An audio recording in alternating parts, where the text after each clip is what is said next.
Es pot sintetitzar la vida, representar-la, ficcionar-la, però és evident que resisteix a ser atrapada a la seva confusió i complexitat. Els éssers humans no són personatges, no són protagonistes o antagonistes, sinó tot alhora. No som herois ni malvats, ni arcs dramàtics, sinó existències inabastables plenes d'arestes, afectes, inseguretats, incoherències, passions, instints, pors i valor. I tot això que us agradaria saber, el safareig, pertany a la meva intimitat. Deixeu-me també que em protegeixi a mi mateix. Sí, hi ha molt que no us he explicat i molt encara que no us explicaré. No teniu dret a saber-ho tot. Així que si la ficció serveix d'alguna cosa, que serveixi per desitjar-vos un feliç camí, sigui el que sigui. Aquestes paraules formen part del darrer episodi de Jo Addicto, la sèrie en la que ens endinsarem en el capítol d'avui i són tota una declaració d'intencions del que significa ficcionar una vivència pròpia per compartir-la amb tots vosaltres. Benvinguts de nou a la Zona Zero.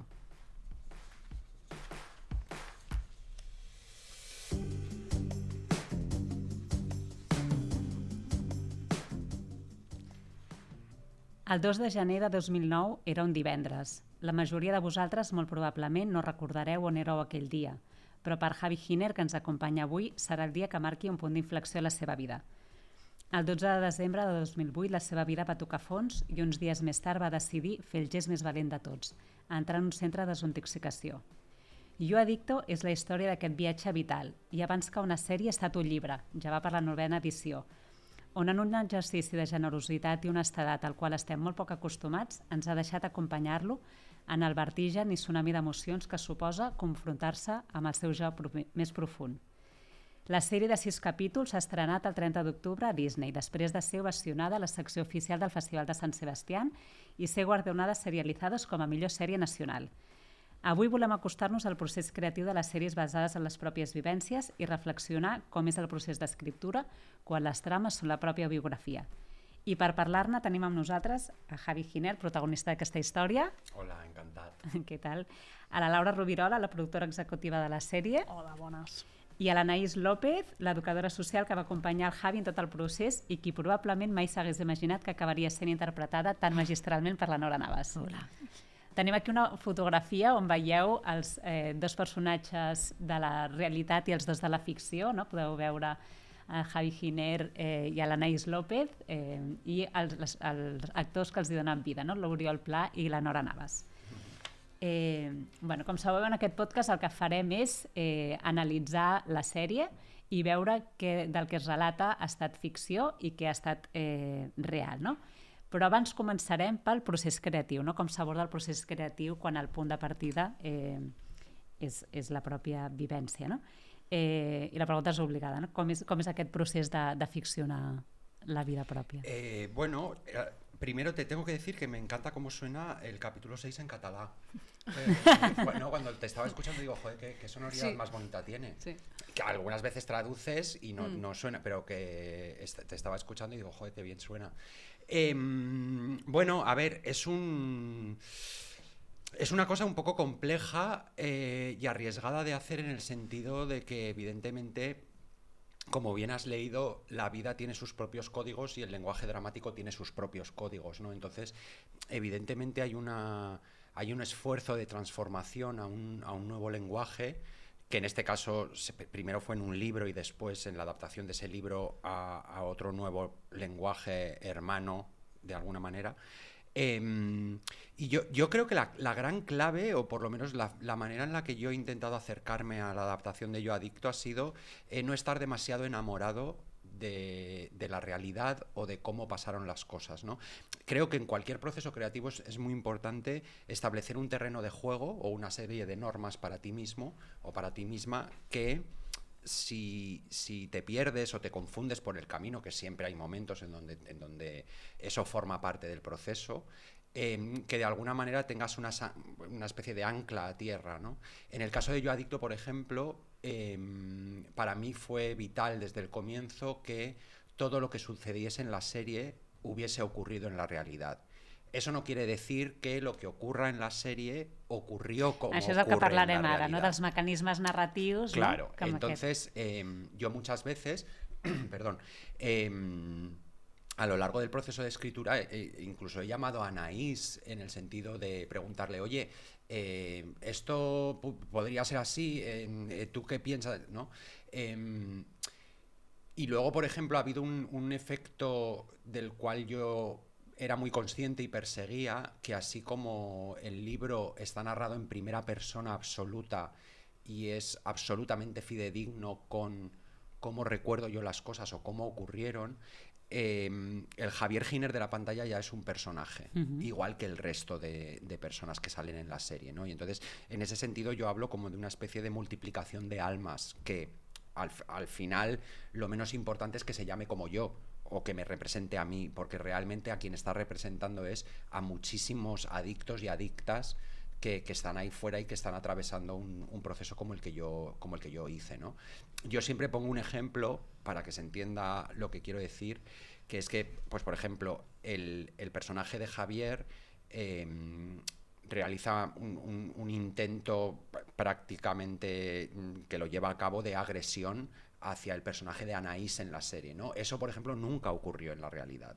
Pero yo he sido testigo de eso en otros compañeros o compañeras, ¿no? Entonces, es una especie de equilibrio en el que todo es real, però todo no lo és. Això és el que disseccionarem del que és el substrat de veritat, no? O sigui, aquest pòsit de veritat, però després tenim llicències creatives per explicar això. Laura, en quin moment t'incorpores al projecte? Jo em vaig incorporar al projecte quan ja hi havia una bíblia escrita i un pilot. És a dir, que el Javi i l'Aitor Gabilondo ja havien fet un procés de crear com seria la sèrie en general, que això és la bíblia, i ja hi havia un primer capítol. I bueno, em va trucar Aitor Gabilondo per incorporar-me al projecte, per estar produint des de Barcelona, i recordo que em va trucar un dijous i jo vaig llegir el cap de setmana, entre divendres i diumenge, em vaig llegir el llibre del Javi, perquè jo encara no el coneixia, i no havia llegit el llibre, vaig llegir el llibre, vaig llegir la bíblia i el pilot, i el dilluns li vaig escriure un mail i li vaig dir jo vull fer aquest projecte, perquè em va semblar que hi havia una cosa espectacular darrere. Vull dir que crec que també, escoltant el Javi, pensava que és veritat que això no ho havia pensat mai encara, que és veritat que havent-hi un llibre previ, no? És a dir, haver fet l'exercici ell personal ja de volcar tot el que havia de volcar en el llibre, després aquesta transició, que no era evident i no és gens fàcil, però ja hi ha una prèvia, no? I en aquella prèvia del llibre, ell ja havia fet aquest exercici, diguem-ne, llavors en aquesta prèvia del llibre jo sí recordo molt bé pensar que difícil, no? Adaptar aquest llibre a una ficció, però ja llegint el pilot ja vaig veure que sabia perfectament el que feia, per tant ja estava tot gairebé fet. I com és aquest procés d'acompanyar la gestació d'una sèrie sabent que el material amb el que tractes és un material molt sensible perquè no deixa de ser... Claro. Espérate, yo voy a lanzar un piropo. O sea, no te puedes ni imaginar cómo me ha acompañado, quiero decir. Ya, sin Laura esta serie no existiría y no existiría en los términos en los que existe. Eso ja està, perdó. Moltes gràcies. No, la veritat és que al principi és una cosa molt delicada, no? És a dir, jo, com he dit, no coneixia el Javi de res fins que vam començar a treballar en aquest projecte. Llavors, sí que llegint el llibre es desprenia ja moltes coses, però mai has estat treballant en el que és ficcionar i portar la seva vida a tothom. És a dir, que al final se'ns oblida durant el procés, quan estem produint les coses se'ns oblida, però després hi ha un públic que podrà accedir a tot això, i es veurà tot el món. Llavors, bé, jo ho vaig encarar com primer des de la delicadesa, procures dir, què passarà, a veure què passarà, però és veritat que quan el vaig conèixer, el primer dia que el vaig conèixer, vaig pensar que aniria tot molt bé, perquè em vaig adonar que era algú, primer, que ja havia fet un procés molt important a la seva vida, per aquesta etapa ja tenir-la com molt treballada, al llibre, i després que tenia molt clar el que volia fer. Ell fa que sembli fàcil, no? Això de... el Javi és un personatge quan passes a la sèrie o algunes coses són veritat, algunes tal, però la manera com ell... Ara te lo voy a tirar a ti. La manera com ell ha enfrontat el procés... Clar, amb aquesta honestedat tan tremenda, que ho diem sempre a tot arreu on ens pregunten, però em sembla que no és gens evident. És a dir, ser tan tremendament honest amb el que has viscut, amb com ets, amb les coses que t'han passat, amb el viatge vital que has fet, clar, és tan impressionant que llavors els que estàvem al voltant, i en concret jo, doncs primer que et sents molt protegit i després que sents moltes ganes d'estar a l'alçada, no? Hi ha una cosa com de, bueno, si ell és tan honest i ho fa així i ho sap fer i sap renunciar a moltes coses, perquè els processos audiovisuals al final hi ha moltes renúncies, és a dir, sempre ens passa el mateix, que és el pressupost, que és el calendari, que si aquest no pot, que si no sé què, bueno, les coses típiques que ens passen en un procés d'adaptació audiovisual. Clar, jo sabia que en tot moment hi havia algú pel qual el més important era poder explicar aquesta història, poder-la explicar pels motius que ell ja explicarà més endavant, i això era el més important. Llavors, quan tens això tan clar, i ell ho té tan clar i t'acompanya d'aquesta manera tan fàcil, doncs home, és molt més fàcil tot, la veritat. Tu escrius el llibre i la sèrie des de llocs diferents? Perquè el llibre l'escrius el 2020, en la pandèmia, sí, ¿no? O sea, sí y no. Yo voy a estar ambivalente en toda esta entrevista. Me refiero a que evidentemente soy consciente de que son dos lenguajes y dos soportes, aunque tengan muchas cosas en común. Y lo que sí intento es, a la hora de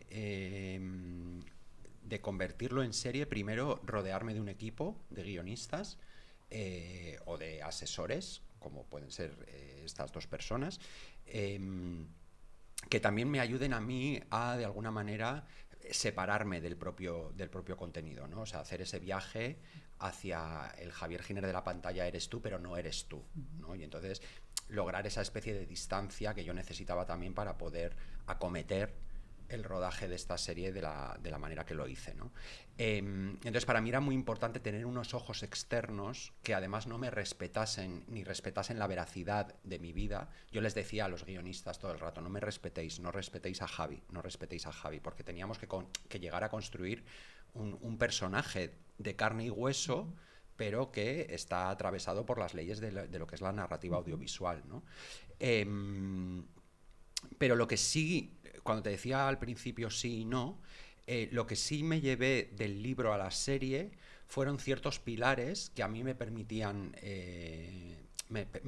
tener una guía que subyacía a todo, ¿no? Como por ejemplo la razón final por la cual yo escribo ese libro o hago esta serie, ¿no? Que es una razón íntima mía conmigo mismo, ¿no?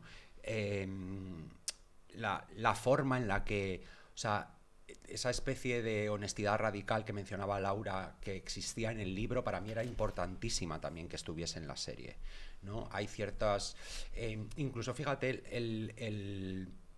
una especie como de tono a medio camino entre lo crudo y durísimo y la esperanza y la belleza, ¿no? O sea, hay muchos pilares invisibles, de alguna manera, que están en el libro que vuelven a estar en la serie, ¿no? Y aquí Javier Cámara sí. te dio un consejo que dijiste, ¿no? Que para ti fue como... Sí, recuerdo, Javi es muy amigo mío y es un gran consejero y mente brillante, y evidentemente tiene muchísima más experiencia que yo en estos jaleos. Y yo recuerdo que mientras estaba escribiendo los guiones y tal, un día hablando me dijo, tú ve donde duela, donde pique y donde rasque, ¿no? O sea, como de alguna manera diciéndome, donde a ti te incomode y donde te sientas menos seguro y donde sientas una especie como de precipicio, por así decirlo, ve allí, que allí hay. Y es verdad, es cierto. Es cierto. Yo por primera vez en mi vida, y llevo escribiendo mucho tiempo, por primera vez en mi vida me he sentido incómodo escribiendo. O sea, yo recuerdo escribir ciertas secuencias y llamar por teléfono a Laura o a Aitor y decir, hostia, pero incluso físicamente incómodo de decir, hostia, me parece repulsivo lo que acabo, o sea, o emocionarme también escribiendo, ¿no? Que yo muchas veces leía guionistas en plan, pues yo qué sé, en redes... He terminado esta secuencia y me he echado a llorar, y yo siempre decía, y pues a mí me ha pasado ahora, ¿sabes? Entonces es verdad que cuando ese tipo de emociones, por así decirlo, me han servido de carretera, ¿no? O sea, y cuando de repente igual escribía algo y, como se dice, ni chicha ni limona, yo decía, no, a esto hay que darle una vuelta. Fíjate, me pasó con el capítulo 5. Capítulo 5, el de la familia. lo escribimos Alba Carballal, que es la co-guionista, y yo, ¿no? Y entonces yo recuerdo mucho estar trabajando en la sala del guión, construir los pilares sobre los que va el capítulo, y yo darle mucha info a Alba, pero yo no quería escribir la primera versión de ese capítulo, ¿no? O sea, yo era como de, bueno, ya lo haces tú, que yo aquí igual pica demasiado, ¿sabes? Y recuerdo recibir la primera versión del guión de Alba y yo ver que no era lo que estaba buscando, no era. Y justamente lo que me faltaba era algo que Alba no podía poner ella, por muy buen guionista que sea, que lo es, ¿no? O sea, eso era un muy buen primera versión de capítulo, pero le faltaban mis tripas. Le faltaban mis tripas, le faltaba mi honestidad, le faltaba tal. Y claro, es que eso aunque fueses Aaron Sorkin, no podrías ponerlo, porque eso me toca a mí ponerlo, ¿no? Y entonces yo recuerdo hablar mucho con Laura acerca de ese capítulo y de darle vueltas y vueltas y vueltas hasta que un día me lancé, di con un clic, me lancé i reescribí el capítol entero, que és el capítol que habéis visto hoy. Ara parlarem després del capítulo 5. No, pero dio en un clic en una terraza y dijo, ya sé cómo lo voy a escribir, y lo escribiste en un día o sí, dos. Bueno, sí, perquè sí. la que trobes al camí. Sí, pero por ejemplo, cuando te decía antes, por primera vez a mí me ha pasado el escribir, me ha pasado, digamos, entre comillas, factura, tanto por la alegría como por tal. Yo recuerdo terminar esa versión de guión, enviársela a Laura y a Aitor y además pedirles, no voy a cambiar ni una coma. O sea, no es megalomanía, no es soy el autor, no soy Stanley Kubrick y tal, pero yo quiero decir, esto excede por mucho a nivel personal lo que es un capítulo de una serie de televisión y un guión de televisión, ¿no? Entonces, claro, y yo recuerdo, por ejemplo, que escribí el capítulo 5, yo estuve luego 2 semanas... Sí, sí. Sí, me pasó una mini factura, ¿no? Sí, lo que decíamos, donde duela, claro, ¿no? pero donde I duele, cuando sí. duele, Sí, pues sí. duele, no? Parlant d'aquesta incomoditat, quan dius pues, a l'hora de l'escriptura m'he d'obrir amb canal, pensava des del punt de vista com a productora executiva, com encares aquests projectes que per alguns poden semblar una temeritat i per altres una aposta necessària? Clar, bueno, jo a nivell personal em sembla que són just els projectes que s'han d'encarar, no? És a dir, em sembla que quan hi ha projectes que expliquen realitats, per desgràcia aquesta realitat molt extesa en la nostra societat, però que no estan potser tan tractades en l'audiovisual, em sembla que encara és més necessari. És a dir, jo a nivell personal em sembla que aquestes històries són les primeres que s'haurien de dur a terme. És veritat que a vegades com a productors ens posem en un lloc de ui, això com ho financem, això no sé què, això agradarà al públic, això la gent ho veurà, això no sé quantos. Jo intento com no pensar en això, perquè em sembla que això són les traves que ens posem a nosaltres mateixos per no fer el que hem de fer. Però vaja, en aquest cas em sembla que Disney té molt mèrit perquè ha apostat per aquesta història, que no és evident, és veritat, i això, jo crec que com a productors hem d'apostar més per aquest tipus d'històries. Entenc que hi hagi algunes persones que es plantegin això que dius, no? Voldrà veure-ho la gent, tal. També he de dir que aquesta història en particular, i ho hem parlat moltes vegades amb el Javi, que per desgràcia, com dic, és una problemàtica molt extesa, però a més em sembla que és una sèrie molt universal, és a dir, que comença parlant de l'individu, no? I de seguida es fa molt col·lectiva. Llavors em sembla que és una sèrie que pot tenir un públic que li agradi i que malgrat el que es veu a la sèrie, que la gaudeixi, no? I sobretot que acabi fent un viatge personal molt important. Podemos hablar con un poco de perspectiva y tal. Sí. A mí sí me gustaría también romper una lanza a favor del público, ¿no? Porque es un debate que yo tengo continuamente. O sea, el público como ente es mucho más inteligente, es mucho más curioso y está mucho más preparado de lo que le damos crédito, ¿no? Y al final es que, claro, si de primeras ya nos ponemos nosotros mismos las correas en las que decimos, no, el público no está preparado, o no, el público no... La realidad es que nadie tiene ni puta idea de lo que funciona. Nadie. Porque si se supiese, estaríamos haciéndolo. Lo digo porque es cierto que durante todo el proceso, yo y Laura, yo nunca pensé que era una serie minoritaria.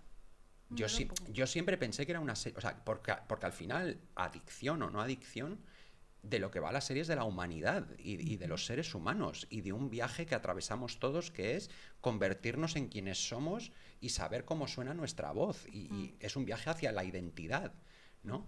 Es que eso es un viaje común a todos los seres que están vivos. Sí. Entonces... Y sí creo que es un viaje incómodo, es decir, que la serie es incómoda, pero es que incomodarse muchas veces es lo necesario, que es también lo que cuenta la serie. O sea, hay como una retroalimentación ahí, ¿no? Hay que incomodarse de vez en cuando. Jo crec que despierta consciències. Sí, aprofitem. Anaïs, tu, tot el que explica la sèrie, tu ho veus cada dia, no?, per la teva feina com a educadora social. Jo em plantejava, hi ha hagut una tendència de pensar que el que no s'aborda no existeix, no? No parlo del suïcidi, no existeix. No? I la ficció n'ha abordat, no?, alguns temes tabús. Ara que la situació està canviant, jo pensava com es pot representar la realitat de l'addicció, que és una realitat que tu coneixes molt de prop, perquè pugui ser universal sense caure en els estereotips. Yo creo que lo que ha hecho principalmente esta serie es precisamente eso, poner de manera visual una realidad que existe y que a veces no se quiere ver. Normalmente cuando aparecen las series o en películas se ve los efectos inmediatos de la droga o lo que pasa cuando la droga se quita de manera también inmediata, pues un mono. Pero cuando ves que lo que le pasó a Javi empieza con un proceso de desintoxicación, que no es solamente el quitarse la droga del cuerpo, sino todo lo que hay detrás, eso pocas veces se ha visto como se ve en esta serie. Y eso es una realidad que existe y que todo el mundo la tiene que ver. Yo siempre digo que en adicciones hay una frase muy peligrosa que es hacer como si no pasara nada. Y sí que pasa, y mucho más de lo que se ve. Estamos acostumbrados a lo mejor a ver las calles en Vancouver, estas imágenes de zombies, pero eso no es la realidad. En cada casa hay unas realidades que no se ven y que afortunadamente esta serie despierta conciencias. Pero muchas, porque lo están viendo padres, madres, están haciendo preguntas, la gente se está haciendo preguntas y está empezando a ver que hay que hacerse preguntes. I diem que és un tema molt necessari reflectir a la ficció. Jo em plantejava, només les persones que han partit addiccions o qualsevol altre tema dels que potser la ficció no està abordant en poden parlar? O sigui, creieu que els espectadors li haurien donat la mateixa acollida si no hagués estat autobiogràfica? Son dos preguntas, pero... Fíjate, hasta este momento no me lo había preguntado nunca. Yo creo que, una de las razones por las cuales yo la hago autobiográfica y hago que el personaje principal se llame como yo, y básicamente es porque existe un libro que ya es así, ¿no? Entonces, quiero decir, no tenía ningún sentido, en mi cabeza no existía ningún sentido si había un libro autobiográfico con mi nombre. Para mí no tenía ningún sentido que de repente hiciese una serie y se llamase, no sé, Carlos Gómez, ¿no? Es verdad que a mí el hablar de mí mismo me daba permiso para tener una autoridad sobre la voz que igual de otra manera no me hubiese concedido a mí mismo. Es decir, yo el otro día en una entrevista le contestaba a un compañero tuyo en el que decía, no sé si de llamarse Carlos Gómez yo como creador le hubiese tenido más cariño y no me hubiese permitido ciertas cosas, como es hundirme en la miseria a mí mismo, ¿no? O ser cruel o ir a degüello contra mí, ¿no? Creo que el hecho de que el espectador o la espectadora sepa que lo que está viendo es real, le dota a la serie y a la ficción de un peso. Una veritat. Pues claro, de un peso. Más credibilidad. Claro, y de una credibilidad, de una veracidad, ¿no? Que de otro modo pues posiblemente no tendría, claro, sí. Pero para mí es que, es lo que te comentaba al inicio de la entrevista, para mí es que era muy, muy, muy importante intentar transmitir la mayor verdad posible, ¿no? E incluso, no pasa nada por decirlo, la realidad es muchísimo más cruda y muchísimo más dura de lo que se refleja en la serie, quiero decir. También de una manera consciente, tampoco yo, como creador, he querido, digamos, hurgar en la herida y meter el dedo hasta que a ti como espectador... O sea, quiero decir, doy más importancia al hecho de que tú hagas el viaje. Eran las palabras del inicio, no lo he contado todo, no tienes por qué saberlo, ¿no? Claro, sí. Sí, o sea, es que al final Yo creo que, claro, que cuando tú estás viendo la serie y sabes que lo que estás viendo es real, eso tiene una profundidad que de otro modo no la conseguiríamos, ¿no? Y yo me he peleado mucho con eso, ¿eh? O sea, quiero decir, me he peleado en encontrar la localización de la clínica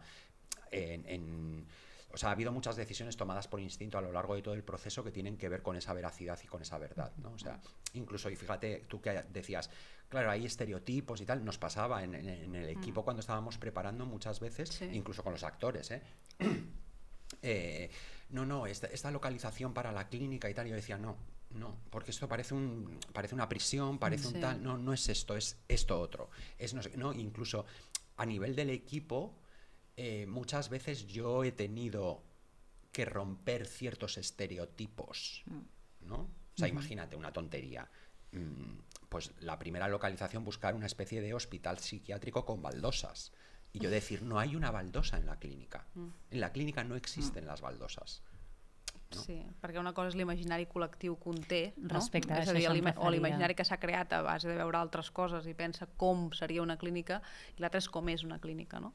I a mi per exemple, aquesta elecció em va semblar molt important de no, és igual el que esperi l'espectador trobar, nosaltres li donarem el que és. I llavors així, no? És la manera com de trencar els estereotips que deies, però jo més enllà d'això també em sembla que torno un moment a la pregunta anterior, però també em sembla que sigui el Javi qui faci aquest procés d'espullar-se, diguem-ne, davant de l'espectador, també em sembla que és molt inspirador, no? Per persones que estiguin en una situació similar a la seva, de dir, bueno, ell ha fet un viatge, ha fet aquest procés d'obertura, no? Vull dir que crec que és més que una sèrie. O sigui, el fet de que ell sigui la persona que l'està explicant, que no sigui una sèrie sense algú darrere, que no l'hagi viscut i que no sigui una història real, dona encara aquest valor, no? Que transcendeix, em sembla, més enllà de ser una sèrie de ficció. No, i que arriba molt a l'espectador, vull dir que... Val, si entrem com a la teca del guió, no? Que diríem quines coses són reals, quines han estat ficcionades i quines, tenint un pòsit de veritat, s'han utilitzat mecanismes narratius, no? Jo pensava, real, els dos únics noms, no? reals que surten a la sèrie, Javier Giner, Anaïs López, el teu àmbit professional, no? Com a cap de premsa d'una productora audiovisual, o sigui, retrata molt bé quina era la teva professió, a nivell de l'estètica, ¿no? De la ropa que porta l'Oriol Pla, els pòsters, els llibres... De hecho, mucha de la ropa que lleva Uri és mía. Vull dir que l'Anaïs ho dèiem, que al final estàs veient la sèrie i dius, estàs tota l'estona dient una mimetització total de Mira si és veritat que sí, que molta roba és seva. Però es nota, vull dir que dius els llibres, no? Que dius segur que aquests llibres són els llibres que llegies. Tu dius, no? Que hi ha dos personatges, que és la Lola, la que veiem que al principi té un enfrontament, que té la vinculació aquesta amb el cavall, i el Sergi, no? Que és el que t'acull i tanca la maleta, que corresponen a dos persones reals, pero que has cambiado el nombre para proteger la seva intimitat. Sí, ciertos, o sea, para mí en los compañeros y compañeras era muy importante transmitir de alguna manera el alma de esas personas, pero digamos disfrazada de un envoltorio donde tú no puedas saber quiénes son, ¿no? Porque al final era muy importante protegerles de la... Quiero decir, yo he decidido contar esto, pero no, ellos no han decidido que yo lo cuente, ¿no? Entonces, y en el entorno de compañeros y compañeras, digamos que las dos personas más reales, por así decirlo, son Sergi y Lola. Y el resto de compañeros que aparecen en la clínica son una mezcla entre dos o tres, ¿no? O sea, al final hay una especie de olla donde para mí era muy importante reflejar no solo muchos tipos de adicciones, sino también muchos trastornos de salud mental, ¿no? Entonces, de alguna manera ha sido elegir el coro griego, ¿no? En torno a todos ellos. Yo personalmente puedo identificarlos con una persona, pero están todos además dibujados con ciertas características que pertenecen a otras, ¿no? Sí, o sigui, trobaríem, per exemple, el personatge del Santi, no? Que deies que representa diferents monitors que vas tenir. Correcto, no? Sí. El personatge que fa la Victoria Luengo, no? Que no vas conèixer una persona amb aquesta biografia, però sí persones amb vivències similars, igual que la trama de l'Iker, no? Del capítol 4 de Los Vínculos.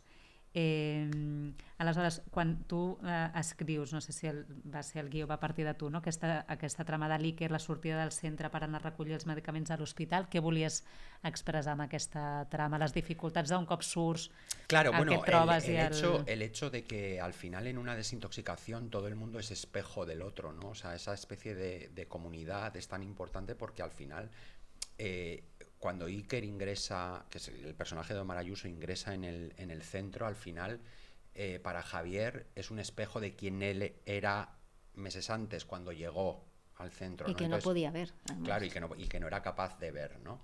Entonces, por un lado está ese espejo con Javier, y luego a Iker le pasa de otra manera, con otras características distintas, para no hacer spoiler, pero le pasa algo similar a lo que le pasaba a Javier, que es el tema de las autoexigencias, el tema de las exigencias del sistema, el tema de cómo dos personas de un ámbito laboral parecido de repente pueden entenderse el uno al otro, que en el caso de Iker es digamos más radical y más grave que en el caso de Javier, porque Iker ha sufrido abusos y Javier no. Pero lo que yo quería, de lo que quería realmente hablar en esta trama de Iker era, por un lado, de la epidemia del chemsex, y por otro, de la epidemia de esta especie como de turbocapitalismo en el que vivimos, que lo que está haciendo el sistema es, de alguna manera, exprimirnos a las personas, ya sea por productividad, por exposición, por horarios laborales, por tal, no, pero esta especie de turbocapitalismo ávido, imparable en el que vivimos, que de alguna manera nos exprime y una vez que nos rompe nos da la patada y nos echa, ¿no? Entonces, en ese sentido ahí sí hay una especie como de reivindicación política en torno a convertirnos bueno, vivir en una sociedad laboral mucho más humana, donde no estemos todo el rato escuchando la precariedad, la no sé qué, la no sé cuántos, ¿no? No sé si te he respondido. Sí, perfecte. Una altra de les coses que entenc que és ficcionada és l'anell, no? No, eso es... ¿Esto es real? Sí, vale. Sí, existió un anillo. Sí. Vale. Sí, existió un anillo. Com a sinònim o metàfora dels vincles generats en el centre. Existió un anillo, lo que pasa es que no existió como existe en la serie. Vale. Pero sí, bueno, pero Anaís también eso te lo puede certificar, que allí como estás conviviendo durante 4 meses y no tienes ninguna cosa más que hacer, pues te vas pasando cosas. Ay, pues dame esta camiseta. Sí, això ja es veu amb el... pero sí, que intentamos que no se haga. ¿Sí? Sí. Existió un anillo, sí. Intentamos que no se haga, pero se hace, claro. I després el ball de final de l'episodi 3, no? Que entenc que no va ser tal com s'expresa. No, Me encantaría que habrías dicho que sí. No, eso es ficción, Sí, pero fíjate, pero es una ficción, por ejemplo, que está lo que te decía antes, ¿no? La realidad y la ficción. Es decir, yo nunca llevé ese baile a cabo, pero sí estuve en talleres donde a través del cuerpo y del uso del cuerpo empezaron a aflorar emociones. Entonces, lo que yo, de alguna manera, la construcción de esa secuencia, para mi no és un baile, para mi és quasi un monòleg emocional. Bueno, i és un despreniment del joc que tu Claro, eres, o sea, no? Jo pensava això que sempre dius del punt A al B, no? Bueno, o sea, tú ese baile, de alguna manera, o esa secuencia completa, es lo que te digo, o sea, casi lo puedes leer, o sea, se podría escribir un monólogo acerca de lo que el personaje está sintiendo mientras hace todo eso, ¿no? Y entonces, eso viene directamente de una experiencia que yo tengo en la clínica, que es la especie de, o sea, la conciencia de tener un cuerpo, que suena súper hippie-flautico, pero es cierto que yo hasta entrar en la clínica vivía dentro de esta... No estaves connectat claro, amb no tu estaba, mateix. o sea, la mente, el cuerpo y el corazón, de alguna manera, iban cada uno a su puta bola, ¿no? Y entonces, en la clínica es donde de repente eso, y yo cobro una conciencia corporal de cómo me muevo, de cómo hablo y tal, que antes no tenía, ¿no? Y entonces, cuando yo intento encontrar una manera de contar lo que quiero contar en esa secuencia, dije, es que es a través del cuerpo. Bueno, es el momento en el que empiezas a aceptarte, en realidad. Claro, sí. Sí, que Bueno, es veu clarament. están pasando pasan muchas cosas a la vez y todas pasan a través de la expresión corporal, ¿no? Sí, porque cuando empiezas a a reconocer emociones, es Sí, cuando sí. empiezas a darte cuenta de muchas cosas y a pisar con los pies en la tierra. Pues, como yo digo, empiezas a ser consciente de lo que Sí, sí. realmente... Sí, y de hecho, por esa razón, está esa especie de diálogo silencioso con él mismo en el espejo, quiero decir, de él y su reflejo, y un poco pues, el personaje hablándose a sí mismo. ¿Te Más- impresiona esta escena, Anaís? Sí, a mí mucho. No, que si tiene más dudas de la realidad que la ficción. Sí, no, Seguro. no li deia si li va impressionar l'escena perquè... Sí, a mí es que no me deja de impresionar esta serie, la verdad. Clar, perquè l'ha viscut en primera plana. El tatuaje no tiene dudas, creo. No, jo ara volia abordar Sí. el tatuaje, sí, que me fascinó. Seguint amb aquestes coses de com utilitzar mecanismes narratius per dramatitzar allò que estem expressant perquè sigui visual però que i entenedor, però que alhora no va ser tal qual. El cap de setmana amb els teus pares, del capítol 5, capítol puzzle, o sigui, aquella conversa fent el puzzle va existir? No. No, vale. No, el capítulo 5 es És tota la de nuevo, vivència amb els teus pares expressada claro, a o sea, través de nuevo es mi familia, pero también hay mucha representación de partes que no son mi familia y corresponden a compañeros o compañeras, quiero decir, o sea, igual que el personaje de Javier Giner es como una especie de, lo que te decía, una multiplicación de almas, ese núcleo familiar también es una multiplicación de núcleos familiares, ¿no? Y luego es cierto que yo hice ese viaje, en ese momento yo vivía en Madrid, porque era parte del proceso terapéutico, ir saliendo y volviendo a la clínica, y hay una salida que es una salida familiar, que yo hago a Madrid durante 4 días, creo recordar, pero nada de lo que ocurre en el capítulo ocurrió así. Es cierto que, por ejemplo, yo ahora vuelvo a Bilbao y hago puzzles con mi madre.